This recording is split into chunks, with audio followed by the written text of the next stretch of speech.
ஒரு சேனல் இருக்குல்லங்க, அந்த சேனலோட ஓனரை சித்ரா லட்சுமணன் ஒருத்தர் பேட்டி எடுக்கிறாருங்க. அவரு பேட்டி எடுக்கலான்னு வந்தா எல்லாத்துக்கும் போட்டி எடுக்கிற மாதிரில நம்ம ரங்கராஜ் பேட்டி கொடுத்துட்டு இருக்கிறாரு. நான் எல்லாம் கேட்டு ஆடி ஆடி ஆடி போயிட்டேனுங்க. அதுலயும் ரங்கராஜ் கொடுத்த உச்சபட்ச நகைச்சுவை அந்த பேட்டியில எதுன்னு பாத்தீங்கன்னா அது நகைச்சுவை தான். பேட்டியே நகைச்சுவை தான்.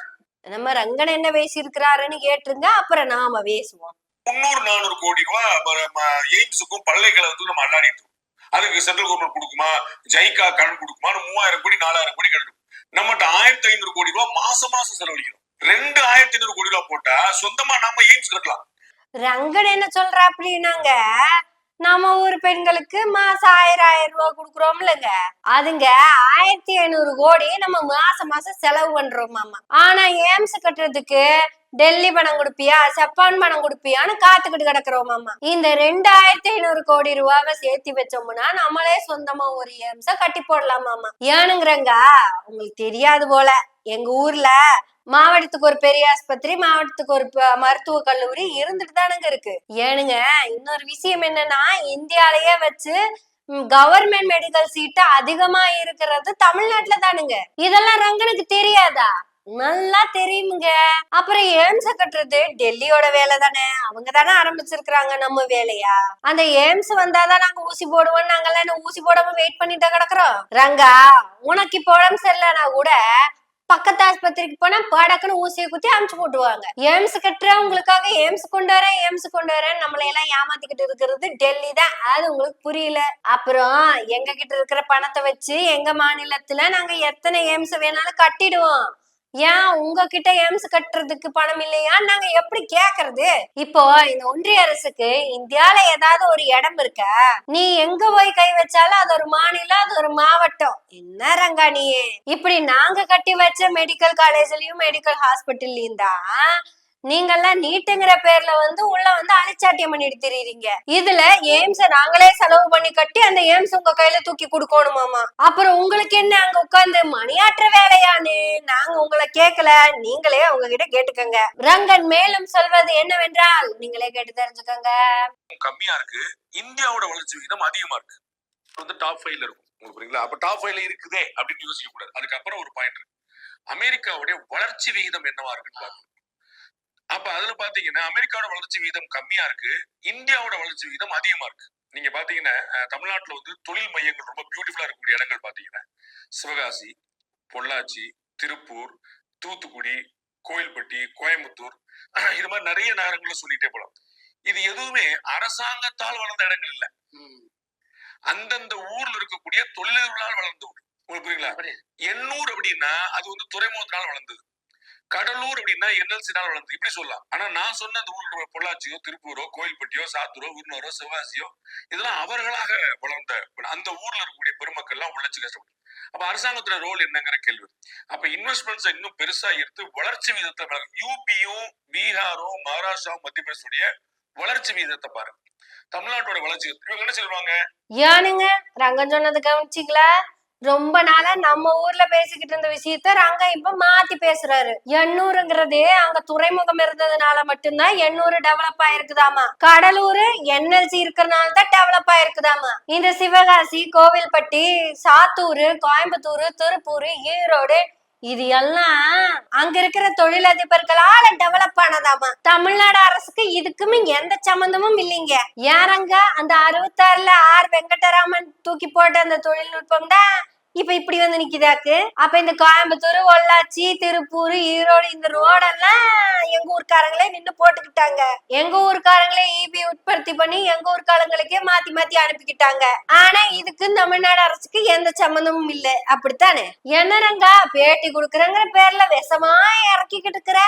யாரங்க இந்தியாவில இந்த துறைமுகம் எண்ணூர்ல மட்டும்தான் இருக்குதா? வேற எங்கேயும் இல்லையாக்கு? விசாகப்பட்டினத்துல ஒரு துறைமுகம் இருக்குதா? கல்கத்தால ஒண்ணு இருக்குதா? மும்பைல ஒண்ணு இருக்குதா? குஜராத்ல ஒண்ணு இருக்குதா? அப்படியே இந்த பக்கத்துல போனோம்னா கேரளாவிலயும் தான் இருக்குது ஏகப்பட்டது. ஏதோ ஒன்றிய அரசு 800 துறைமுகத்தை கொடுத்ததுனால மட்டும்தான் தமிழ்நாடு வளர்ந்த மாதிரி பேசிக்கிட்டு இருக்கிறீங்களே. என்எல்சி மட்டும் இல்லைன்னா இன்னைக்கு கடலூரே இல்ல. என்எல்சில உற்பத்தி ஆகிற மின்சாரம் எல்லாம் தமிழ்நாட்டுக்கு மட்டும்தான் வருதா இல்ல கடலூருக்கு மட்டும்தான் வருதா? என்ன ரங்கா இப்படி பேசிக்கிட்டு இருக்கீங்க? கர்நாடகா பக்கம் மின்சாரம் போறது இல்ல? அது சரி ரங்கா, உங்களுக்கு தமிழ்நாட்டோட வளர்ச்சியை பார்த்தா பொறாமையாதானா இருக்கு. இதுல போற போக்குல ஒண்ணு வேற புழுகுறாரு. அமெரிக்காவின் வளர்ச்சி விகிதத்தை விட இந்தியாவின் வளர்ச்சி விகிதம் அதிகமாக இருக்கிறதாம். அந்த இந்தியாவோட வளர்ச்சி விகிதத்துக்கு யாரு காரணம் என்று நம்ம கேட்டோம்னா வாய கூசாம ஒரு பொய்ய புழுகுவாரு.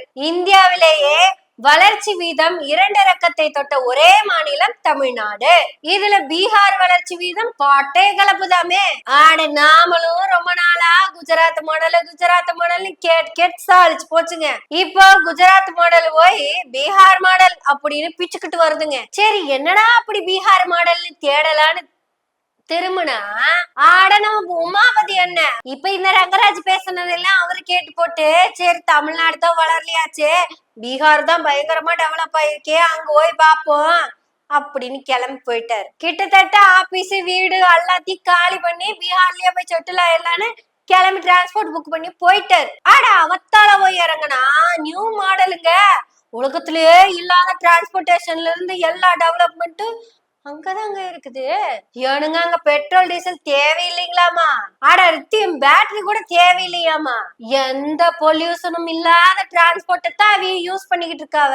இந்த ஜிம்முக்கு போவாங்கல்ல, ஜிம்முக்கு அது பேரு நீங்க த்ரெட் மில்லு நின்ன இடத்துலயே நடப்பாங்கல்ல, அதுக்கு பக்கத்துலயே பாத்தீங்கன்னா ஸ்டாண்ட போட்டு சைக்கிளை ஓட்டிக்கிட்டு இருப்பாருல்ல. அப்படி ஜிம்முக்கு போறவங்க அந்த ஸ்டாண்ட் போட்டு ஓட்டுற சைக்கிளை சொன்னா நம்ப மாட்டீங்க, ஸ்டாண்ட்ல போட்டு ஓட்டிக்கிட்டு இருக்கிறாங்களாமா. அதுல 2 பேர் ஏறி உட்காந்துக்கலாமாமா. இவர் அப்படியே ஜிம்முக்கு போற மாதிரி சைக்கிளை ஓட்டு வரமா, அது அப்படியே கொண்டு போய் அந்த 2 பேர்த்துக்கு இறக்கி விட்டுருவாமா. இப்ப நான் சொல்றத பார்த்தப்ப உங்களுக்கு சைக்கிள் ரிக்ஷா மாடுற மாதிரி தெரியுமே.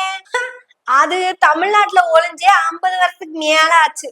என்னறாங்க தமிழ்நாட்டோட 50 வருஷத்துக்கு முன்னாடி இருந்த மாடலை எடுத்து இப்ப பீகார் மாடல்னு பேசிக்கிட்டு இருக்கிறீங்களே, இது என்ன வளர்ச்சி? இல்ல இதுதான் வளர்ச்சியா? இந்த அப்டேட்டுன்னு சொல்லுவாங்கல்ல, இதுல என்ன ரங்க அப்டேட்டு? எங்க ஊர்ல சைக்கிள் ரிக்ஷாக்கு அப்புறம் ஆட்டோ ரிக்ஷா வந்துச்சு, ஆட்டோ ரிக்ஷால டீசல் வந்துச்சு, டீசலுக்கு அப்புறம் கேஸ் வந்துச்சு, இப்ப அதுல ஈவியே வந்துடுச்சு. அது போக கிட்டத்தட்ட எல்லா மாடல் காரும் இங்க டீ போர்ட்லயே வந்துருச்சு. நீங்க இன்னும் சைக்கிள் ரிக்ஷாலயே உட்கார்ந்துருக்கீங்களே ரங்கா, பயங்கரமான வளர்ச்சி இல்லது. நம்ம உமாபதி என்ன அங்க போய் இறங்கி இதையெல்லாம் பார்த்து இவனுங்க பேச்ச கேட்டு இங்க வந்து இறங்கிட்டோமேனு பிரஷர் ஏறி போச்சு. அதனால டாக்டரை பார்க்கலான்னு ஓனாரு. அண்ணன் இப்படியே தேடிட்டு போயிருக்காரு. MBBS doctor, MD doctor, MS doctor, FRCX doctor, இப்படி எல்லாம் ஆறாவது இருப்பாங்க. தேடி தேடி பார்த்தாங்க, ஒரு இடத்துல ஒரு டாக்டர் சிக்கலையாமே. நம்ம ஊர்ல எல்லாம் ஒரு 50-60 வருஷத்துக்கு முன்னாடி ரோட்டோரமா உட்காந்து காலுக்கு அழுக்கெல்லாம் எடுத்து விட்டுட்டு இருப்பாங்கல்ல, அந்த மாதிரி ஒருத்தர் டேபிள போட்டு உட்கார்ந்துட்டு இருக்கிறாராமா. அவர் கையில ஒரு லென்ஸ வச்சுட்டு இதுதான் மைக்ரோஸ்கோப் அப்படின்னு உட்கார்ந்து இருக்கிறாராமா. பக்கத்துல ஒரு பிரஷர் பாக்குற மிஷின் ஒண்ணு வச்சிருக்கிறாரு, அப்புறம் தெர்மாமீட்டர் ஒண்ணு வச்சிருக்கிறாரு, இதையெல்லாம் வச்சிருக்கிறாராமா.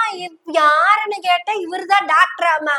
பல டெஸ்டுகளும் லேபும் அதுதானாமா, டெஸ்டும் அங்கதான் எடுக்கிறாங்களா. அவரே டாக்டர், அவரே நர்ஸ், அவரே லேப் டெக்னீஷியனு. என்ன ரங்கா பீகார் மாடலு வளர்ச்சி விகிதம் உமாவதி என்ன இதெல்லாம் காமிக்கலன்னு வச்சுக்கோங்களே, நானும் உண்மையில நம்பி இருப்பேங்க. ஏன்னா நரேந்திர மோடி என்பவர் குஜராத்தின் முதலமைச்சராக வந்ததுக்கு பிறகு குஜராத்தில் இருந்த 1 லட்சம் கோடி கடனை அடைத்து மேலும் 1 லட்சம் கோடி உலக வங்கியில் டெபாசிட் செய்ததால் அப்படின்னு ஒரு வாட்ஸ்அப்ல நம்ம நம்பிக்கிட்டு இருந்தோம்ல, அதே மாதிரி இந்த பீகார் மாடலை பத்தியும் நம்ம நம்பி இருப்போம். யாராங்க உங்களுக்கே சிப்பா வரலையா? வெக்கமே இல்லாம சித்ரா லட்சுமி உட்கார வச்சு போட்டு இப்படி பேசுறீங்களே. இதுல தமிழ்நாடு கடன் வாங்குதாமா. கடல்ல மூழ்கி கிடக்கு. வாங்கக்கூடிய 1 லட்சம் கோடி ரூபாய் கடன்ல 30,000-40,000 கோடி ரூபாய் தான் வந்து இன்வெஸ்ட்மெண்டா போய் நிக்கும். மிச்சம் 60,000-70,000 கோடி ரூபாய் கடன் அடைக்கிறதுக்கு தான் போய் நிக்கும். நீங்க ஏன்ட்ட கடன் வாங்கிட்டு அதை அடைக்கிறதுக்கு அவர்கிட்ட வாங்கிட்டு அதை அடைக்கிற நீங்க எப்படி பொருளாதார முன்னேற முடியும்? அப்ப இன்ஃப்ராஸ்ட்ரக்சருக்கான செலவுகள் இங்க சுத்தமா இல்லை. இதுக்கு முந்தைய எடப்பாடி பழனிசாமி ஆட்சி ரங்க சொல்றத கேட்டீங்கல்ல, தமிழ்நாடு கடனா வாங்கிக்கிட்டு இருக்காமா. இதுக்கான விளக்கத்தை எங்க நிதியமைச்சர் அத்தனை தடவை கொடுத்துட்டாரு. இருந்தாலும் ரங்க மாதிரி இருக்கிற பலருக்கும் புரியாததுனால சிம்பிளான எக்ஸாம்பிள சொல்றேன். எங்க வீட்டுல 8 பேர் இருக்கிறவங்க 37,000 ரூபாய் சம்பாதிக்கிறவங்க 8 பேத்துக்கு அதுவே தாராளமுங்க. இப்படி சந்தோஷமா இருக்கிற 8 பேத்து வீட்டுக்கு ஒரு 16 பேர் திடுதுப்புன்னு அழகா விருந்தாளியா வந்துடுறாங்க. வந்தவங்களும் ஏதாவது வேலைகளை பார்த்தா பரவாயில்ல, சும்மாவே இருக்காங்க. அப்ப எங்க அப்பா என்ன பண்ணாரு, இவங்களுக்கு இந்த 16 பேத்துக்கும் எக்ஸ்ட்ரா சாப்பாடு போடணுமேங்கிறதுனால பக்கத்து ஊர்ல இருந்து கடனை வாங்குறாரு. இப்படி கடனை வாங்கி சாப்பாடு போடுற எங்க அப்பாவை பார்த்து என்ன சொல்லணும்? அட சும்மா சொல்லக்கூடாது, பாட்டா பாடணும். தெய்வமே தெய்வமே நன்றி சொல்வேன் தெய்வமே அப்படின்னு பாடணுமா? ஆனா இவங்க என்ன பண்றாங்க, என்ன பொறுப்பே இல்லாம கடன் வாங்குற அப்படின்னு கேக்குறாங்க. எங்க 8 கோடி மக்களுக்கு அந்த 3.75 லட்சம் கோடி போதும். ஆனா என்ன பண்றது, உத்தரப்பிரதேசம் பீகாருக்கெல்லாம் சேர்த்து தானே நாங்க செலவு பண்ண வேண்டியதா இருக்கு. நாங்க 1 ரூபா கொடுத்தா 21 பைசா தான் இங்க வருது, 79 பைசா அங்கேயே போயிருது. அப்படி எங்க பணம் அங்கேயே போறதுனாலதான் பத்தாக்குறைக்கு கடன் வாங்க வேண்டியதா இருக்குது. ஆக்சுவலா ரங்கா என்ன சொல்லிருக்கணும், தமிழ்நாட்டோட வளர்ச்சி விகிதத்துக்கு, உற்பத்தி விகிதத்துக்கு தடையாக இருப்பது இந்தியா.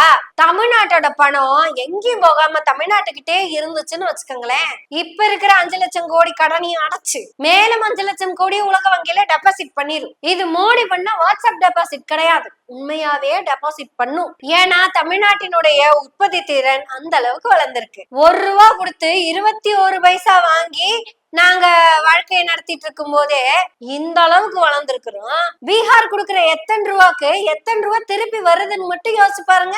அப்படி அதிகமா வந்து கூட இன்னுமே சைக்கிள் ரிக்ஷா தான் ஓட்டிக்கிட்டு இருக்கிறாங்க. ரங்கா, உனக்கு மட்டும் இல்ல ரங்கா, உன்ன மாதிரி பேசிக்கிட்டு இருக்கிற அத்தனை பேத்துக்கும் சொல்லிக்க வேண்டியது என்னன்னா, தமிழ்நாட்டை புன்னகையோட பார்த்து பெருமைப்பட்டுக்குங்க. நாங்க கடனை வாங்கி கூட உங்களுக்கு சோறு போட்டுக்கிட்டு இருக்கிறோம். அப்ப நீங்க புன்னகையோட பாட வேண்டிய பாட்டு என்ன அப்படிங்கறத நான் முதல்லயே சொல்லிட்டேன். அதனால அந்த புன்னகையோடயே பாட்டும் பாடி நம்ம சேனலை சப்ஸ்கிரைபும் பண்ணி விட்டுருங்க. நம்ம புன்னகை சேனலை சப்ஸ்கிரைப் பண்ணி பெல் பட்டனையும் அழுத்தி ஆதரவுகளை கொடுத்துக்கிட்டே இருங்க. நன்றி, வணக்கம்.